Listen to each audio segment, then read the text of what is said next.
sunset. Ayan o. Ayan, papunta kasi ako guys sa palengke. Ayan o, ang ganda ng sunset ng signal ng araw. Ayan.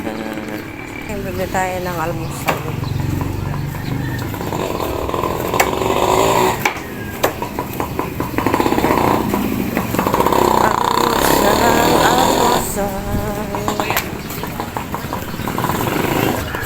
Tayo ng almusal kasi papasok yung anak ko ng 8.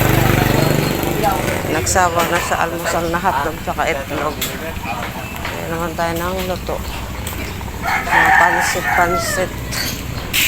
Labot. Yan. Tahimik pa yung palengke guys kasi maaga pa.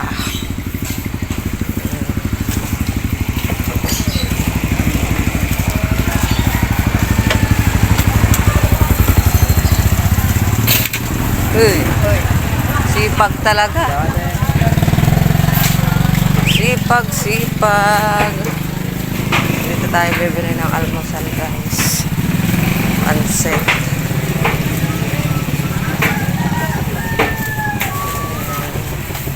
Ate, pabiling pansit. May kanton pala. Ito yung nalang palabok. Tsaka spaghetti 3. Ayan, dito ako nabili kay kuya ng spaghetti. Ito.